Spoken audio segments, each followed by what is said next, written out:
Om Jananim Sharadam Devim Ramakrishnam Jagadgurum Padapadme Tayo Shritva Pranamami Muhurmuhu.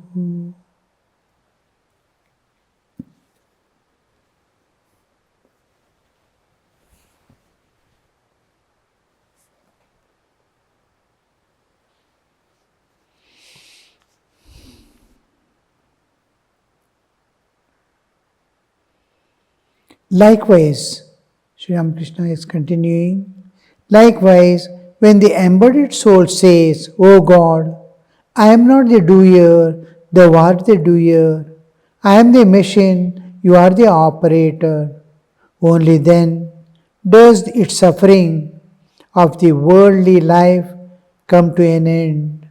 Only then does it obtain liberation. It no longer has to be reborn in this world of action again. The liberation is being liberated from all bondages, bindings. He is liberated from the bindings that bind the jiva. Liberation is from the nature. We are imprisoned in nature. All the joys and sorrows we get in our life, happiness and misery we get in life, is imposed by nature according to my karma. And can I be free from these imposition of sukha dukkha, janma mrityu, jara vyadhi? All this, old age comes, jara, vyadhi, sickness. How much of people suffer now and then, something or the other, this bodily pains and all these diseases and all we experience, old age. We cannot stand properly. A day comes when I am not able to get up from the seat. Somebody has to carry. How the whole energy gets lost. It is not able to lift its own body. So that efforts, all this, sukha dukkha, janma mrityu, jara vyadhi, all these are taken care that you are growing beyond them. And you are transcending the whole nature of Triguna. You are transcending forever. Freedom from the nature, entire nature cannot impose anything. Freedom from nature means you must be able to take your birth at your will, dissolve your bodily existence at your will, and enjoy. Move about in the world free from the karmic load. Whatever you do should not bind you. That means when you will get that release from the nature, when you never go against the nature's law. Nature has its own laws, and if you don't transcend them, then you are exempted from all the rules that binds a human in this world. That I dissolves. I is the cause of all the bindings, binding ourselves with our actions, thoughts and feelings. A devotee, how can we get rid of this ego? Master, you cannot get rid of it until you have realized God. If you find a person free from ego, then know for certain he has seen God. That is Atma Jnana. We are identifying with body. When you come to the waking state, you identify with the body and the ego manifests, waking ego manifests. When you sleep, this waking ego disappears. Your dream ego manifests. Dream ego. how it will be dream ego, you see. And this dream ego manifests. So this, and when you go to deep sleep, dream ego also dissolves. There is no ego because there is no time and space. And again, when you wake up, when you come to dream state, again dream ego manifests and you experience the dream world. When you come to the waking state, you identify with the physical body and you have the waking state ego. I am. The moment ego comes, again the karmic load comes. Whatever you do becomes an action and a reaction is waiting for giving its fruit. So self-knowledge and God realization are same. Because one consciousness, universal consciousness is manifesting through all jivas as individual consciousness. To know yourself is to know God. To know God is to know yourself independent of bodily existence. A devotee. What are the signs of God vision? A person has a God vision. What are the signs? A person says, I have realized God. Or somebody says, such and such person has realized God. What is the thing that makes, how do we identify that person? Master says, Master, yes, there are such signs. It is in the Bhagavata that man who has seen God behaves sometimes like a child, sometimes like a ghoul, sometimes like an inert thing, and sometimes like madman. The man who has seen God becomes like a child. He is beyond the three gunas. He is unattached to any of them. Sattva, Raja, Tama. These three gunas, he is not affected. He behaves like a ghoul, for he maintains the same attitude towards the thing holy and unholy. When he sees everything is divine, what to consider as holy, what to consider as unholy. Now, clay is brought and many types of images are made, many types of articles are made, all are made up of clay. Now, how will you value it? This is good, this is bad, all are clay. Once you see God, everything you see divine. Suppose everything is made of gold, doors and windows and this and that. This is better than that, you cannot say. Everything is gold, made up of gold. There we see the enlightened soul sees one is appearing as many, just like you are awake in dream. In dream, all that you see is mind. The tiger is mind. Mind has taken the form of tiger. Mind has taken the form of house, the building, space, everything is mind. One has become many, and that one you are seeing, everything is one. Then in dream, when you wake up, what was good and what was bad, what was right and everything was play of mind. It is a kalpanika jagat, everything was mind. Like that, here everything is God. Because I identify with body, I see the difference and varieties. Separate from the body, you see oneness. With the realization of God, the three knots break. Brahma Granthi, Vishnu Granthi and Rudra Granthi. Brahma Granthi is what binds your Chaitanic existence with physical body.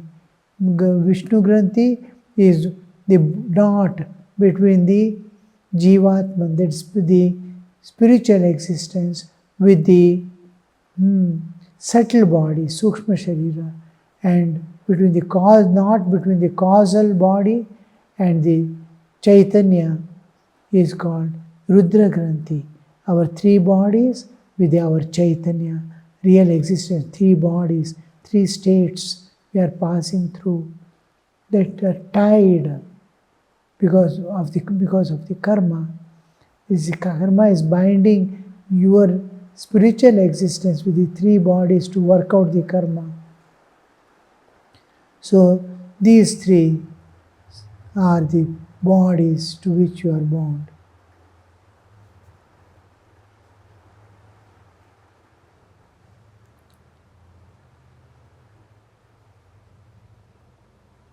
He is not attached to, he is beyond the three gunas.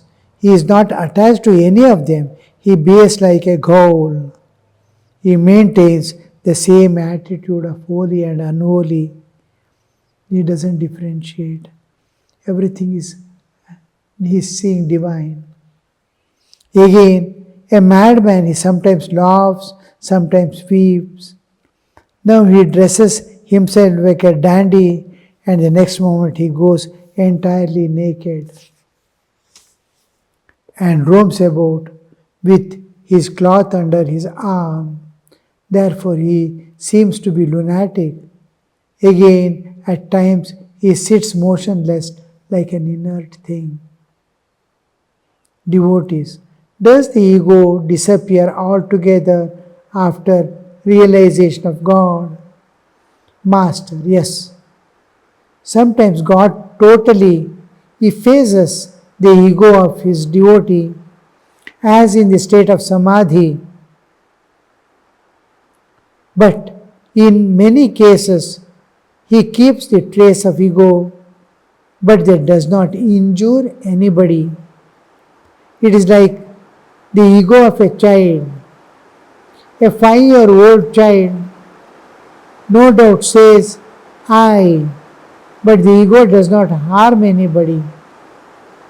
At the touch of the philosopher's stone, steel is turned into gold.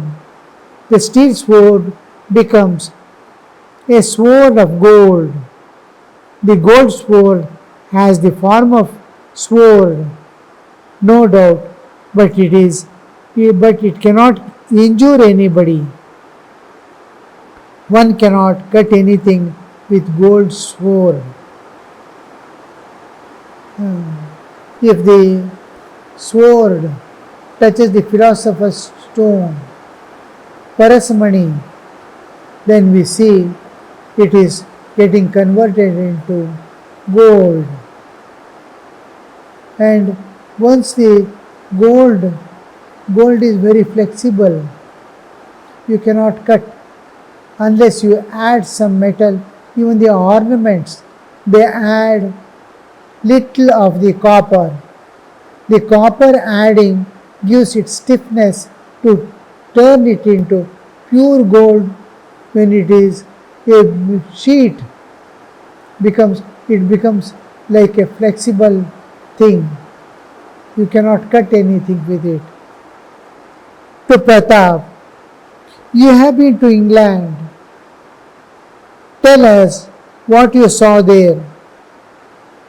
Pratap, in the English people worship what they call gold. Of course, there are also some people in England, those who live an unattached life. But generally one finds there great display of rajas in everything. I saw the same thing in America. Master to Pratap, he goes to England and America and sees they worship wealth. Means everybody is aspiring for wealth and greatness. They want to exhibit their glory and power. Nobody wants to express humility, love, compassion. It is there in some people, but the more attachment to enjoyments and possessions. How great you are, you according to your possession. Even otherwise, the spirituality, pure spirituality has not been the aim of Westerners. The Western world is body predominant. Now also you can see people are not given to hardship. They treat the body as something like most precious thing to be preserved, protected. You cannot see a harsh corner anywhere. You cannot see the roads, ups and downs. The walking streets, in the houses and around, everything. A small step is there. It is made in such a way it should not harm any object. In our context, you are supposed to walk barefooted in harsh land, and you increase your immunity power, increase your strength, you increase your stiffness of bodily, yield to austerities, fasting, this, that, and all. Under any circumstances, nature must not be able to conquer you. You are so, just like animals, how they live, you see, in this one. To accept suffering. Suffering is inevitable in life.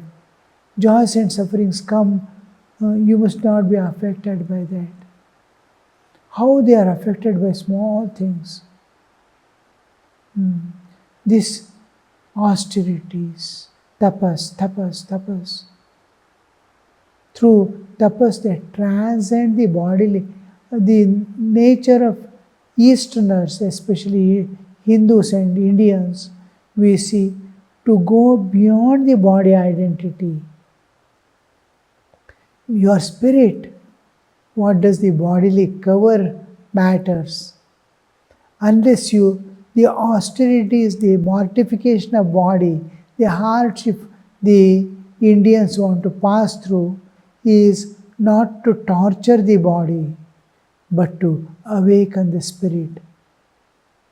Most important part of austerities, tapas, upvasa, fasting, and all this is to suppress the bodily identity and awaken the spiritual identity. It is to awaken the spirit within. I am spirit, I am immortal. I am not this bodily existence. To that extent, the body is kept.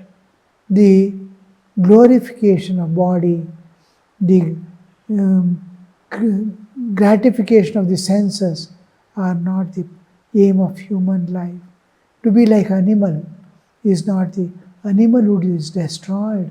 Humanhood is also transcended and divinehood is brought out. I am spirit. I am eternal. I am ocean of bliss. I am ocean of peace. I need not search that in external world. In small quantities, for a drop of enjoyment, I will be slave of an object for whole life. No, don't be slave. Don't be master of everywhere. That kind of attitude. So he is telling they worship gold. Master to Pratap.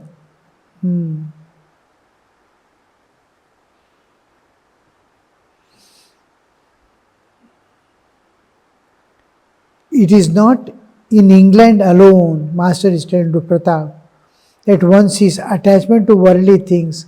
You see it everywhere. But remember that work is only first step in spiritual life. Work to earn. God cannot be realized through sattva, love, discrimination, kindness, and so on.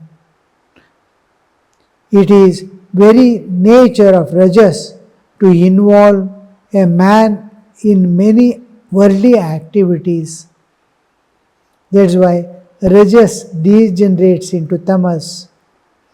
If man is entangled in too many activities, he surely forgets God.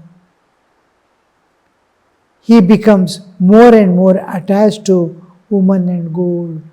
How the degeneration takes place, you see. Slowly from sattva to rajas, from rajas to tamas. Work is for only first step. Why we are working, earning, and how much should we do is that I am not disturbed by external things.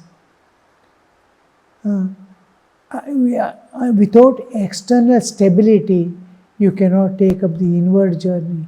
When my children are hungry, when my neighbors are suffering, when my bodily existence is giving pain, I cannot sit and meditate. My mind wanders outside. To make the inner journey, everything external must be some stability, that your mind, you can withdraw from external things and keep in at the feet of God.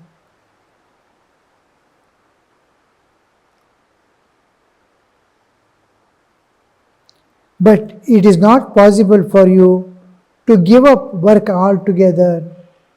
Your very nature will lead you to it whatever you like it, whether you like it or not. Karma, action. Because inside there are desires, there are pending karmas to work out, there are the tendencies you have created. You can't sit. It drives you into action. Therefore, the scriptures ask you to work in a detached spirit. Nishkama karma. That is to say, not to crave for the work's results. For example, you may perform devotions and worship and practice austerities, but your aim is not to earn people's recognition or to increase your merit. Punya karma, not doing action as punya karma which is going to give me good fruit, nor to get the name and fame. Whatever you do, without that intention, becomes a spiritual practice. To work in such a spirit, detached, is known as Karma Yoga. Karma Yoga is where there is no intention behind the action except love. Nothing is there. For love of God, I do this work, serve others. For love of God, I am keeping this body. For love of God, I am doing everything like that. Intention is not to have any selfishness and self-centeredness. If they are not there, it becomes nishkama karma. Self-centeredness means I do, that I is there. This I is shifted to God. Self-centered becomes God-centered. As God-centered, he does, God is getting done. I am only the instrument. The I is shifted there. So it doesn't become karma.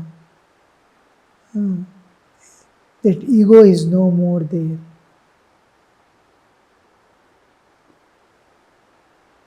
Detached is karma yoga. But it's very difficult. We are living in Kali Yuga when one easily becomes attached to one's actions, karma. Immediately he gets. You may think you are doing in a detached spirit, but attachment creeps into the mind from nobody knows where. You may worship in the temple or arrange grand religious festival or feed many poor and starving people. You may think you have done all this without hankering for after results, but unknown to yourself, the desire for name and fame has somehow crept into your mind. Complete detachment from results of action is possible only after one who has seen God. Complete Nishkama Karma. That is why how we move and act is work in the beginning, work and worship. We cannot do the work, we will not be able to realize work is worship because desires are there pending. Something is driving me, forcing me to enter into activities. Behind is some other force. And I have desires. And forcing is my past tendencies. Tendencies are driving me. And desires are possessing me. I cannot do. So, what we do? Spiritual practices, calling on God and doing the work. We know somehow or the other, I am the doer will come and I fulfill my desires, knowingly or unknowingly. So spiritual practices, work, worship and work. Worship and work go together. And then after some time, there is purification. Oh, I don't need anything. Now he sees others are suffering for the same reason. Oh, let me not do this way. Let me serve others in and through all my actions. Slowly he is evolving. From selfishness, he is moving towards sacrifice for others, for others. I work for others. Formerly it was his selfishness, self-centeredness. Now he is slowly giving up. And to serve others, you have no power. You know that. Now you turn to God. You give me strength to serve them. Give me energy to serve them. Give me means to serve them. His dependence on God is increasing. So slowly he is evolving to the next stage of serving others instead of himself. Selfishness and ego is slowly reducing. Then work as worship is first work and worship he was doing. Now he is able to do work as worship. Oh, I am serving God. I am serving. He is seeing something penetrating and seeing the people, something beyond. And here he sees work and worship. A little ahead he goes, and after realizing God, oh, God alone has become all this. God is the doer. When he realizes God, work is worship. Work and worship. Second stage is work as worship. Third is work is worship. After the realization of God alone, you see that work is worship.